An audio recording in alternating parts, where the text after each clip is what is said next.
무더위 타왔다는 처녀의 말에 허리를 폈지만 할아버지가 산다는 집은 한참 더 올라가야 했다. 처녀를 따라가느라 숨이 턱에 찬 판수라제가 들릴락 말락하게 중얼거렸다. 무슨 이런 깊은 산중에 사람이 사노? 그것도 늙은 사람이. 판수라제의 말을 엿들었는지 처녀가 걸음을 멈추고 물었다. 힘드세요? 힘들면 그냥 돌아가세요. 처녀의 싸늘한 말에 정신이 번쩍 든 판수라제가 황급히 변명했다. 아닙니다. 지가 설사를 좀 해갖고 다리에 힘이 좀 빠져서 그렇지 이런 비탈은 날라다닙니다. 처녀가 웃었다. 여자들 속아지는 바늘구멍이라고 생각했던 판수라제는 일생에 한 번 찾아올까 말까한 행운을 놓칠까봐 간이 좁쌀만해졌지만 처녀가 웃자 천만다행이라고 안도했다. 그때 처녀가 턱을 돌리며 말했다.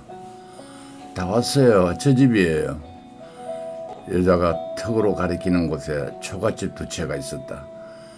위쪽 초가는 크고 아래쪽 초가는 조금 작은 집이었다. 캄캄한 어둠 속에서 봐도 아주 흐름해 보이는 집이었지만 두 채 다 아주 잘 가꾼 초가집이었다. 처녀를 따라 마당으로 들어가던 판수라제가 대문을 만져보며 감탄했다. 왔다. 집보다 대문이 엄청 전해. 이게 전부 어디서 아닙니까? 감탄하는 판수라제를 내버려 두고 처녀는 위채 초가를 향해 소리쳤다. 할아버지, 손님 오셨어요. 잠시 후 위채 초가에서 그 노인이 나왔다. 누가 왔다고? 처녀가 판수라제를 소개했다. 처음 보는 사람이다. 노인은 대꾸도 하지 않고 돌아서려고 했다. 처녀가 노인의 팔을 잡았다. 할아버지, 이 사람은 예전에 제게 은혜를 베푼 사람이에요. 처녀의 말에 판수라제는 깜짝 놀랐다. 언젠가 시장 바닥에서 무렵애들에게 당하는 어린 여자를 완력으로 구해준 일 외에 아직 여자에게 단 한 번도 은혜를 베푼 일을 하지 않았는데 은혜를 입었다니 판수라제는 몹시 부끄러웠다. 처녀의 간곡한 호소에 노인이 되돌아섰다. 그래, 원하는 게 무엇이더냐? 판수라제는 노인 앞에 무작정 넙죽 엎드렸다. 어르신. 처녀가 판수라제 대신 대답했다. 할아버지, 제가 입은 은혜를 갚으려고 이 아저씨를 모셔왔어요. 할아버지의 낚시 비법 좀 알려주세요. 노인이 손을 내저었다. 내 비방을 알면 세상이 어지러워지느니라. 처녀도 졸랐고 판수라제도 무릎으로 기며 간청했다. 지성이면 감천이라 했던가. 마침내 노인이 마음을 바꿨다. 집안이 너무 좁고 흐름에 들어오라고는 못하겠네. 대신 저 평상에 앉지. 판수라제는 노인이 이끄는 평상에 정좌했다. 앉자마자 엉덩이에서 얼음장 같은 냉기가 올라왔다. 달빛에 드러난 평상도 대문의 지주처럼 오석감이었다. 아이고, 어르신 덕분에 이런 평상에도 앉아봅니다. 감탄하는 판수라제에게 노인이 자랑처럼 말했다. 이 평상은 우리 아들이 오래전에 만들어주고 간 거라고. 아드님이 효자네요. 노인이 껄껄 웃었다. 그리고 노인은 낚시 비법을 세세하게 알려주었다. 낚시는 물속을 보는 지혜가 있어야 하느니라. 물속은 눈으로 볼 수 없지만 마음을 열면 훤히 보이는 법, 그리고 믿기지. 노인은 물속을 마음의 눈으로 꿰뚫어 보는 비법과 함께 흰 봉지 하나를 건네주었다. 임시 숙소로 돌아온 판수라제는 노인이 하사한 봉투를 열었다. 4겹으로 접은 하얀 종이에 10알 정도의 작은 환이 소중하게 쌓여 있었다. 판수라지는 실망했다. 하늘 아무리 아끼었어도 하룻밤 낚시도 못할 작은 양에 몹시 실망했다. 그러나 다음 순간 판수라지는 쾌재를 불렀다. 이제 나는 가만히 앉아있어도 재벌이다.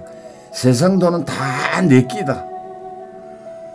다음 날 판수라지는 기차 타고 올라와 경동시장으로 나갔다. 사흘 동안 경동시장 약재 골목을 누볐지만 아무도 노인이 준 비방하는 알지 못했다. 그러나 이 점에서 포기하면 판수라제가 아니다. 한 번 물면 놓지 않는다는 거북이보다 더 집요하게 환의 정체를 찾아 돌아다녔다. 거의 석 달 만에 배판돈 다 날리고 기어이 그 환의 정체를 대구 약재상 골목에서 밝혀냈다. 판수라제가 가져온 환을 유심히 들여다보던 한의사가 물었다.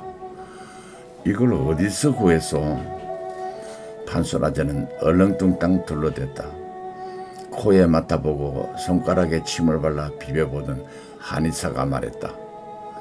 이건 제비똥이요. 예전부터 이 제비똥은 어부들 비방으로 쓰였다오. 민물에 썼으면 이무기도 붙는다는 속설이 있을 정도로 이 제비똥은 무시무시한 효험이 있다오. 판수라제는 그날 밤으로 다시 낚시터로 갔다. 노인이 준 제비똥을 떡밥에 배합해서 자신의 다리통만한 잉어를 3마리나 잡았다. 고마운 마음에 수박을 사들고 판수라제는 산길을 올랐다. 처녀를 따라갔던 길이 아물아물했지만 한낮이라 그런지 또렷하지 않아 애를 먹었다. 처녀를 따라갔던 집을 간신히 찾았다. 그러나 그 초가는 간데없고 크고 작은 무덤 2개만 있었다. 자신이 대문이라고 여겼던 오석은 비석이었고 노인이 내주었던 평상은 상석이었다. 판수라제가 확신한 것은 그 돌이 귀한 오석이었기 때문이다. 판수라제는 당황하거나 놀라지 않았다. 가져온 수박을 상석에 조심스레 올려놓고 2번씩 절했다. 절을 하던 중 얼핏 비석의 글귀가 눈에 띄었다. 오래되어 아래 글씨의 형체가 더 흐릿했지만 5글자는 확실히 알 수 있었다. 무진조인 김아무개. 이 비석의 글자 무진조인은 벼락치듯 춤추며 낚시하던 사람 김아무개라는 뜻이었다. 사랑마루에 걸터 앉아있던 도추리가 기다렸다는 듯 판수라제에게 물었다. 고가 어디라 얘? 와, 니도 찾아갈라고? 하지만 이제 기억이 아물거린다. 요새는 가다 잊어버리고 오다 잊어버린다 아이가. 다 나이 탓이지. 시락 아줌매가 슬며시 치맛보에 감싸고 있던 식혜와 감자전을 내밀었다. 실내에는 아들이 가져온 거라며 꽃감도 내놓았다. 기분이 좋아진 판수라제가 꽃감을 한 입 물고 말했다. 내가 내일은 쬐면 야한 이야기 해볼까 하는데 어떻소? 모두 좋아하는 눈치였지만 우리 옆집 누나는 얼굴이 빨개져 얼굴을 무릎에 얹고 못 들은 채 했다. 누나의 뒷덜미를 무심히 바라보며 판수라제가 말했다. 다 사람 사는 이야기인데 부끄러워할 거 없다. 대신에 아들은 데리고 오지 마소.